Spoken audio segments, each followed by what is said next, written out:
Stoicism is not a philosophy designed to comfort. It is a philosophy designed to confront. It holds up a mirror, not to your appearance, but to your behavior. It asks you to see clearly. It does not care about how things should be. It is only concerned with how things are. This is why Stoicism endures. It does not rely on trends, slogans, or shallow motivation. It endures because it works. But it only works if you are willing to face what most people avoid. The truths you do not want to hear are often the very ones that can transform your life. The Stoics understood this. They built their strength not by denying difficulty, but by training for it. This video will explore 5 harsh truths. Each is difficult to accept. Each demands discipline, and each, if lived fully, offers clarity and resilience that cannot be taken from you. This is not theory. This is daily practice. This is the work of a life aligned with reason, not wishful thinking. This is the Stoic path. Let's begin. Chapter 1. Nobody owes you anything. The first harsh truth is that nobody owes you anything. Not respect, not kindness, not fairness, not opportunity. The Stoics made this point clear. Expectations based on what you think others should do lead only to resentment. Marcus Aurelius reminded himself to expect selfishness, ignorance, and injustice from others, not because he wanted to be cynical, but because he wanted to stay prepared. We are born into a world with its own rhythms and outcomes. People act according to their nature, their training, and their flaws. When you expect someone to act differently simply because it would benefit you, you create an illusion. That illusion breaks easily. The Stoic knows the difference between what is owed and what is within their control. Your responsibility is not to demand fairness from others. Your responsibility is to act with justice, regardless of how others behave. Seneca wrote that the wise man is content with virtue itself. That means your reward is in the right action, not in others' reactions. The idea that the world should treat you well simply because you mean well is a setup for disappointment. The antidote is internal ownership. When you take full responsibility for how you carry yourself, your work, your attitude, your consistency, you release yourself from the trap of entitlement. You do not ask life to be easier. You prepare yourself to be stronger. When others fail to support you, you continue. When others disappoint you, you endure. That is real power. In practice, this means taking quiet inventory. Where are you still waiting for someone to recognize you? Where are you still bitter about someone not showing up for you? Every time you catch yourself thinking, they should have. Zrenia. Shift your energy back to what you can do now. Rebuild the moment around your effort, not their failure. This truth feels harsh because it removes your excuses, but it also removes your chains. If nobody owes you anything, then the weight of expectation is lifted. You are not stuck waiting for others to give you something you believe you deserve. You are not dependent on recognition to validate your direction. You become the one who creates momentum. You are free to build from the ground up, brick by brick, regardless of who notices or contributes. This clarity allows you to make peace with silence, to take initiative when others hesitate, and to work with consistency even in isolation. You understand that the only permission you need is your own decision to begin. You do not need someone else's approval to move forward. You do not need an invitation to improve your life. You have time, you have will, you have the ability to act. The Stoic understands that these are enough. They begin not when everything is perfect, but when the moment calls for effort. And they continue because freedom is found in responsibility, not in waiting. Chapter 2. You are the cause of most of your suffering. The second harsh truth is that you are the cause of most of your suffering. Pain is part of life. But suffering is often something we layer on top of pain. The Stoics distinguished between the external event, and our interpretation of it. Epictetus said, "What disturbs people's minds is not events, but their judgments on events." Much of what people call stress or anxiety is actually overthinking. It is a failure to return to what is directly in front of them. They are caught in imaginary arguments, future catastrophes, or past regrets. The event has passed. The reaction remains. And that reaction is often optional. The Stoic trains themselves to separate fact from story. What happened? What is real? What can be done now? These are the questions that create clarity. Suffering grows when you skip these steps and rush to outrage, blame, or fear. The mind untrained will dramatize everything. The mind trained will simplify everything. This is not to say pain is avoidable. Loss, betrayal, and failure are real. These experiences arrive without warning and leave permanent marks. But how you relate to them determines their weight. They are not meaningless, but they are not final either. Pain is an event. Suffering is a reaction. And that reaction is shaped by your beliefs, your focus, and your discipline. The longer you replay the memory, the heavier it becomes. Do you carry it endlessly, or do you face it once and grow from it? The Stoic chooses forward, not out of indifference, but out of responsibility.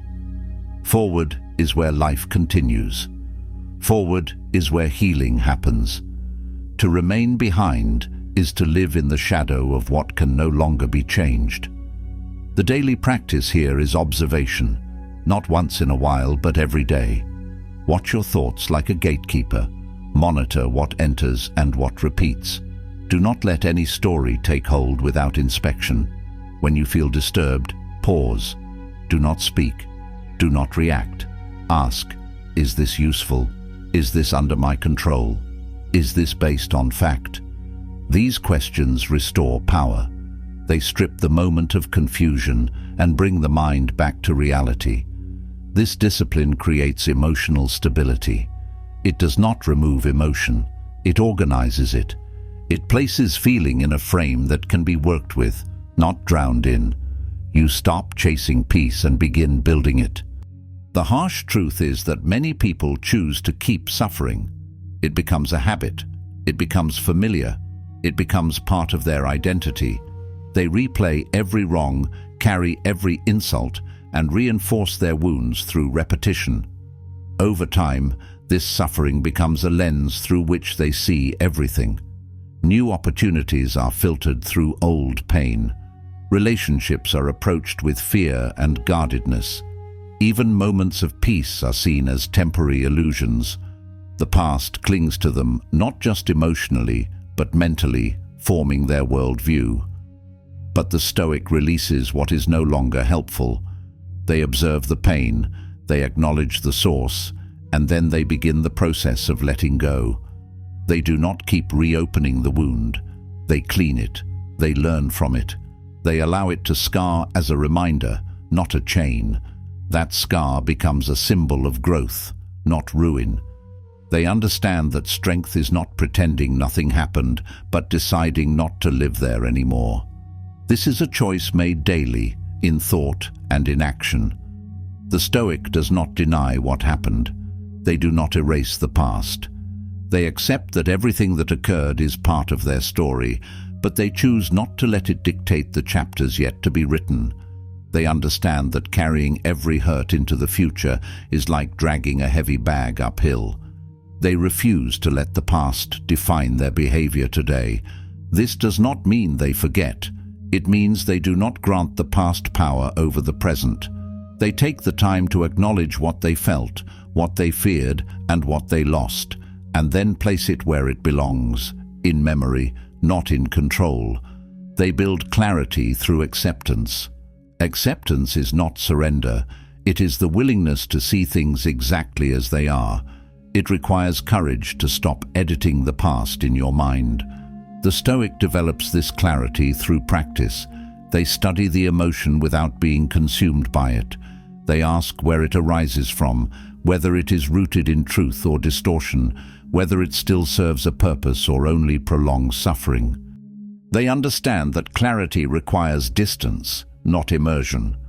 The closer you are to a fire, the harder it is to assess its size or source. Stepping back allows a fuller view.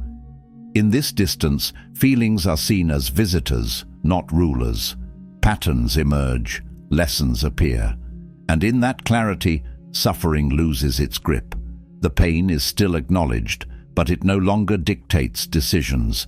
It no longer drives reactions. It does not vanish. It becomes manageable. It no longer controls the narrative. Instead, it becomes something that can be studied and understood. It becomes a lesson, not a life sentence. With enough repetition, this process transforms pain into wisdom. It transforms into wisdom, a tool rather than a weight. A reminder of strength gained, not just damage endured. It becomes part of the foundation, not the burden. This is the work the Stoic returns to each day, to feel honestly, to see clearly, and to live wisely in spite of everything that came before. Chapter 3. Discipline is the only way to freedom. The third harsh truth is that discipline is the only way to freedom. Most people chase ease, but ease is not peace. It is often the result of avoidance. The Stoics saw discipline not as punishment, but as liberation. It is through order, through repeated effort, that a person becomes capable of withstanding chaos. Some view discipline as a form of slavery. They see structure as restriction, rules as burdens, and repetition as a form of control. This view is especially common among those who follow more Machiavellian philosophies, which place a higher value on adaptability, manipulation, and calculated dominance. In that frame, discipline is only useful when it serves power. It is a tool, not a virtue. The disciplined life is seen as rigid, predictable, and exploitable. From this view, freedom comes from being above rules, not within them. Spontaneity, influence, and strategic deception are emphasized over structure and consistency. The Stoic interpretation of discipline is very different. For the Stoic, discipline is the foundation of integrity. It is the repetition of principle in action. It is not designed to please others or gain favor. It is designed to develop character. Discipline is not about impressing others. It is about becoming reliable to yourself. The Stoic does not see routine as weakness. They see it as armor. It is the system that holds them steady when emotion or temptation rise. It is how they return to right action, even when it is difficult. The Machiavellian might ask, "What gives me the advantage?" The Stoic asks, "What is the right thing to do?" One seeks control over others, the other seeks control over the self. One sees flexibility as a way to win power, the other sees discipline as a way to win peace. Neither path is easy, but only one path leads to lasting inner stability. You cannot control everything, but you can control how you show up. You can control your schedule, your habits, your response. These are the tools that build an unshakable life. When Marcus Aurelius wrote to himself in his meditations, he often reminded himself to rise and do the work, not to be heroic, not to impress, but because doing the work was part of becoming who he needed to be. Discipline is not always visible. It is not dramatic. It is often quiet, repetitive, and uncelebrated. But over time, it builds a life that needs less recovery, a life that does not fall apart with every setback. The Stoic trains for difficulty by practicing daily structure. This practice can begin with small things. Waking up on time, waking up early, even on weekends, committing to daily workout routines, morning push-ups, sit-ups, stretches, or a cold shower, even if you don't feel like it. Choosing not to delay the moment you get out of bed. Preparing your meals instead of grabbing whatever is easiest. Eating deliberately, without distractions, without excess. Choosing your words carefully. saying less when silence is more powerful, setting a standard for your tone, your posture, your focus, holding yourself accountable even when no one is watching. Each of these acts becomes a quiet contract with yourself. Each decision made with intention becomes a brick laid in the foundation of your character. Each action is a message to yourself. I show up. I follow through. I am becoming dependable. I am becoming consistent. Over time, this consistency becomes identity. That trust accumulates into inner strength. Without discipline, your energy is scattered. Your attention is fragile. You are vulnerable to impulse, to distraction, to every sudden shift in mood or circumstance. You are constantly reacting instead of intentionally acting. You begin the day unsure of what matters and end it wondering where your time went. The world pulls you in every direction because you haven't chosen one. Without discipline, even small challenges seem large. Even minor setbacks seem overwhelming. You fall into a rhythm of regret and self-doubt. But with discipline, you operate on principle. You decide once and then live that decision. You no longer bargain with yourself in moments of weakness. You follow the structure you've built. Freedom is not doing whatever you feel like. Freedom is the result of self-command. It is the confidence of knowing you can count on yourself. When you train the body and mind to obey principle, you become harder to break. You become steady in a world that shakes. This truth is difficult because it requires effort every day. It is not something you earn once and keep forever. It is not a reward that remains without care. It is a fire that must be tended. It demands renewal. It demands consistency. Discipline fades quickly when neglected. You cannot rely on yesterday's effort to carry today's burdens. There are no shortcuts. There is no hack. There is no system that will do the work for you. There is only the choice, again and again, to do what aligns with your values, especially when it's inconvenient, especially when you're tired, frustrated, or discouraged, especially when no one will notice if you skip it. That is the Stoic's path. It is not glamorous. It will rarely be praised. You will not always feel motivated. You will not always feel strong. But that is the point. Discipline is choosing the path regardless of feeling. It is action without ceremony. It is commitment without applause. This kind of repetition is where strength is forged. That strength is quiet. It shows up in the calm way you face challenges. It shows up in the way you stay grounded when others panic. It shows up in your ability to stay the course while others abandon theirs. It is the slow building of an inner fortress. That fortress is made of routine, intention, and reflection. Brick by brick, you build a structure within yourself that can hold the weight of pressure, that can endure temptation without collapse, that can weather uncertainty without falling into chaos. This fortress is not made in one day, but it is tested every day. Every time you choose action over excuse, clarity over impulse, and structure over chaos, you reinforce the walls. You become less reactive, more grounded, more prepared. It is dependable. It carries you through the storm, not with noise, but with stillness. That stillness is not empty. It is full of power, full of restraint, full of focus. That stillness is earned. That strength is built. It does not appear overnight. It is not found. It is made.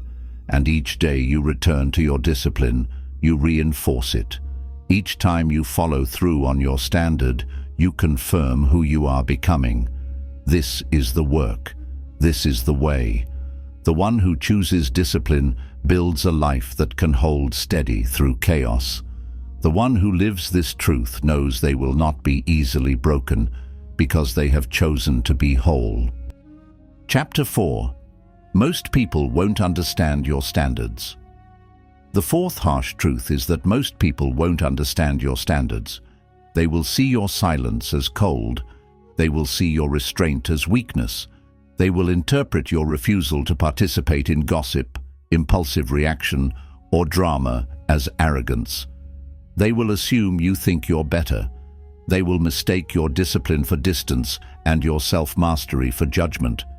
This is part of the cost of living by principle. The Stoic does not live for applause. They do not base their worth on approval.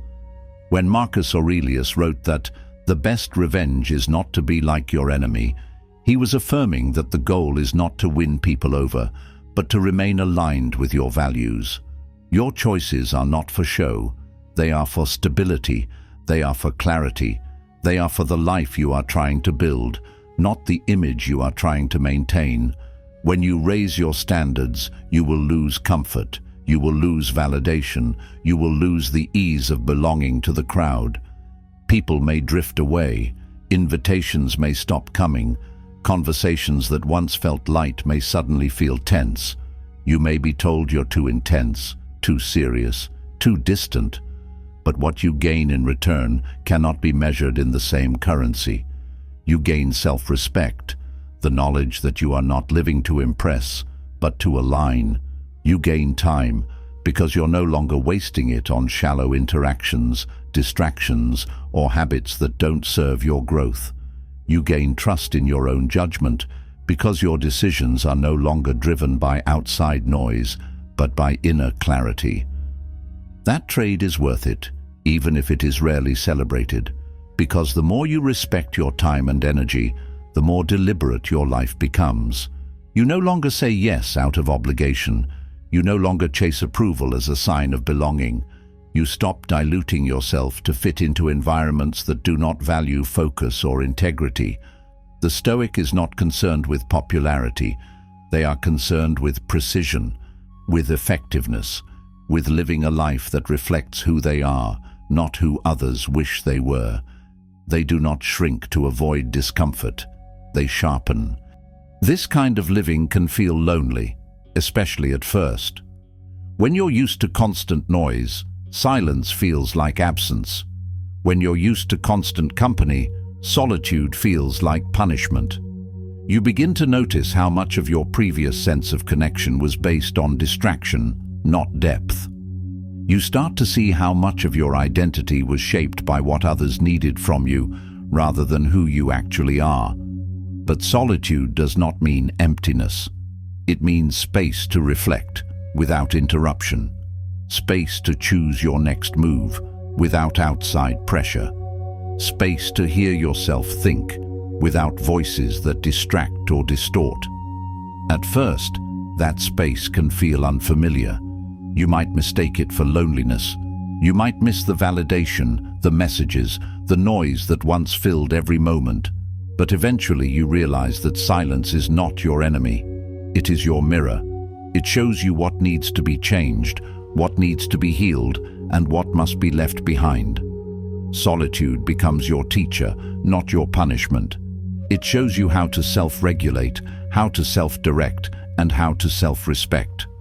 In solitude, you begin to hear your real voice, not the one molded by the crowd, but the one rooted in reason. Over time, the quality of your solitude improves. You start to enjoy your own company, not just tolerate it, but actually appreciate the peace it brings. You find clarity in silence. You discover that stillness helps you sort your priorities, refine your goals, and reconnect with the values you once buried under the noise of daily life. You begin to anticipate quiet moments instead of fearing them. Your time alone no longer feels like something to escape, but something to protect. You build routines that ground you, waking up early, reflecting in silence, journaling without censorship, walking without distraction. You form thoughts that guide you, clear, calm, and sharp. You establish standards that protect you, not as walls to keep people out, but as filters to let the right people in. You notice that stillness becomes strength. The more you return to it, the more resilient you become. You respond instead of react. You discern instead of chase. You pause long enough to choose the path, rather than be pushed down one. And just as the quality of your solitude improves, so does the quality of those who come into your life. You no longer tolerate what drains you. You begin to attract people who value your principles rather than your performance. People who resonate with your stillness, not just your availability. These people respect effort, growth, clarity. They don't try to change you. They don't take your boundaries personally. They don't ask you to shrink so they can feel tall. They are drawn to the calm you've built, not threatened by it. People who are not looking for convenience but alignment. People who do not feel the need to compete with your boundaries, but instead admire them. The people who remain are the ones who respect your standards, not those who feel threatened by them. You must decide if you are willing to be misunderstood, if you are willing to be doubted, criticized or ignored, so long as your actions remain aligned with what you know to be right. That is the price of integrity. That is the discipline of the inner life. This is not an easy decision. The desire to explain yourself, to be seen in the right light, will always tempt you. You will feel the urge to defend your silence, to justify your standards, to soften your values so others feel more comfortable. But you must resist that urge. You will not always be explained correctly. You will not always be received warmly. You may be called cold, rigid, or difficult. But the work is not to be understood. The work is to be true. The work is to be stable. The work is to build a foundation that can carry weight, not a facade that needs to be constantly repaired. The world may not understand your restraint. It may misread your intentions, distort your motives, or question your silence. People will often judge what they cannot categorize. When you choose to walk with discipline, when you speak less and observe more, when you disengage from gossip or decline invitations that drain your spirit, others may feel unsettled, not because you've wronged them, but because your presence no longer validates their chaos. You no longer participate in the rituals of superficial connection. You no longer perform for approval. That absence of performance makes people uncomfortable. They want explanations. They want you to bend, but you don't. Instead, you hold your ground, and in doing so, you begin to understand something deeper. You are not here to explain your piece. You are not responsible for others' interpretations. What you are responsible for is your alignment, your steadiness, your truth.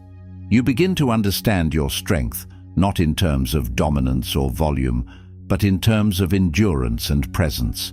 You will feel the calm that comes from not having to prove anything. No defense, no justification, no spectacle, just consistency, just clarity. You will feel the dignity of choosing principle over performance. You will remember the inner strength it takes to remain silent when provoked. You will recall the moments where you could have struck back, defended yourself, or explained away your values, but chose stillness instead. You will feel pride, not the pride that inflates the ego, but the pride that arises from restraint. It's the kind of pride that doesn't need witnesses. It's the quiet recognition that you didn't abandon yourself just to win the approval of others. You let go of the need to argue, to correct, to convince, not because you were weak, but because you were grounded. You stood where others shouted. You listened where others accused. You stayed composed where others chased noise. You will know why you chose silence instead of reaction, because your peace mattered more than being right, because protecting your energy was more valuable than proving a point, because you've learned the cost of speaking when silence would have served you better. You will know why you chose patience instead of outburst, because your self-respect outweighed your pride, because you understood that real strength is the ability to delay impulse, to stay with discomfort without giving it control. You will know why you chose your path even when no one else walked it with you, because the path was clear and the noise was not, because you were not lost, you were committed, and that commitment gave you clarity others could not see. And that is enough. That has always been enough. A single moment of alignment is more powerful than a lifetime of performance, because a life lived by principle is a life that stands even when others fall. It holds not because it is louder, but because it is built on truth. It is a quiet, powerful life, defined not by how many people follow it, but by how deeply it is rooted. It does not sway with public opinion. It does not require applause. It stands when others falter. It grows when others seek distraction. It requires no explanation because it speaks for itself through action, through the consistency of how you show up, even when it's difficult. It does not require recognition. It does not beg for validation. It simply endures. It continues regardless of noise, regardless of praise, regardless of who notices. It holds steady through confusion, through criticism, through isolation. It becomes a kind of quiet force, unshaken, unbothered, undeniable. Like a stone weathered smooth by the years, it doesn't crack under pressure. It refines. That is the life the Stoic builds. That is the life that lasts. A life that does not need to explain itself because its integrity is felt. A life that influences without controlling. A life that commands respect through presence, not performance. This is the dignity of the disciplined mind. This is the legacy of restraint. Chapter 5. You will never feel ready. The fifth harsh truth is that you will never feel fully ready. Confidence is not a prerequisite. Clarity is not guaranteed. There will always be a part of you that questions, hesitates, or fears. If you wait to feel fully prepared, you will wait forever. The Stoics acted in spite of doubt. They understood that progress depends on movement, not on feeling. Seneca wrote that we suffer more in imagination than in reality, that suffering is often a result of delay. The longer you wait, the heavier the task becomes. The more you rehearse failure, the more you believe it. You create paralysis by demanding certainty. The Stoic does not wait for the perfect moment. They create a good one by acting. You prepare by doing. You improve by beginning. You learn by committing. Not through waiting, planning endlessly, or rehearsing what-ifs, but through taking the first step. Every movement, however small, places you into real experience. This does not mean reckless action. It means steady motion in the direction of your values. It means acting with purpose, even if that purpose feels fragile. It means stepping into the arena even when you are unsure, because certainty is often a byproduct of experience, not a prerequisite for it. It means trusting that strength grows under pressure, not before it. You don't become strong by thinking about courage. You become strong by showing up when courage is required. You will never eliminate fear entirely. You will never escape doubt completely. These emotions are part of the human condition, but you can train yourself to act anyway. You can condition your mind to treat fear not as a warning to stop, but as a signal to focus. That is where your confidence will come from, not from perfection, but from persistence. From acting again and again, especially when it's difficult. Each time you act, the fear shrinks a little. Each time you commit, the hesitation weakens. The Stoic builds courage through action, not through fantasy. They see fear as part of the terrain, not a barrier to it. And in meeting it head-on, they learn its shape, its limits, and its illusions. You are not behind. You are not late. You are not lost. You are standing in front of the next decision, and that is where life always begins. Every moment you hesitate is a moment filled with imagined outcomes, but every moment you act becomes real. You are not defined by how many times you've failed to start. You are defined by your willingness to begin again. The world may seem like it's moving faster than you can catch up to, but the truth is, you only need to move in your own direction. Forward does not mean fast. It means honest. It means deliberate. It means in motion. Choose forward. Begin now. Even if the path isn't clear, move your feet. Even if your hands shake, move with resolve. Even if your thoughts race, center yourself in what you can control. Starting is not about confidence. it is about decision. Every small step carries more weight than hours of hesitation. Even if your mind doubts, trust your discipline. Let discipline carry you when motivation fades, as it always does. Let your structure, your habits, your standards hold you upright when emotion tries to pull you sideways. Emotion is loud, structure is steady. Use the life you've built to stay anchored. Let reason guide you when your vision is blurred by panic, resistance, or old habits. Panic makes things look urgent that aren't. Resistance disguises itself as rational delay. Old habits whisper the comfort of the familiar and the illusion of safety. But the Stoic's compass is reason, not excitement, not urgency, not fear. Reason gives you a stable place to stand when everything else feels like shifting ground. It clears the fog of emotion so you can see what matters. It does not rush, but it does not stall. It looks directly at what must be done and asks, what is the next right action? Let action clarify what thought alone cannot. So many people sit and wait for clarity, for courage, for signs. They wait to feel ready. They wait to be sure. But the mind does not give certainty. It gives possibilities, projections, doubts. And left unchecked, it becomes a maze of hesitation. Thought alone builds theories. Only action reveals reality. You will never discover who you are or what you're capable of just by thinking about it.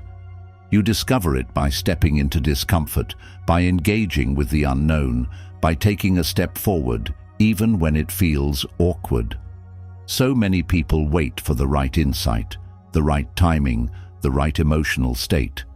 But clarity is often found in movement, not reflection. Reflection is necessary but not sufficient. It gives direction but not momentum. It prepares you, but it cannot replace doing the work. You cannot think your way into a new life. You must step into it. A new life begins with new actions, small, repeated, and deliberate, even when the result is uncertain, especially then. Thought is important, but it is incomplete without movement. A good plan means little without execution. Clarity means nothing without commitment. Reflection must lead to execution. Discipline must lead to motion. Otherwise, all insight remains hypothetical. All strength remains potential. Action filters the useful from the imagined. It turns theory into truth. It reveals what's real and exposes what's just fear wearing logic as disguise. Action teaches. It gives feedback. It shows where your boundaries really are and how much further they can be pushed. Action transforms. It is the sculptor of the self. It is the arena where doubt is tested and replaced by evidence. It breaks the illusion that you are fragile and builds proof that you are capable. Action exposes weakness so it can be strengthened. It pulls the weakness out of hiding. It doesn't shame it. It trains it. Action reveals reality, what works, what doesn't, what needs to be faced. The hard truth, the uncomfortable habit, the belief that no longer serves you, they all surface when you move toward them. Action reveals who you are becoming, not just who you say you are. In acting, you gain momentum. Even the smallest effort changes your posture, shifts your thinking, and invites the next step.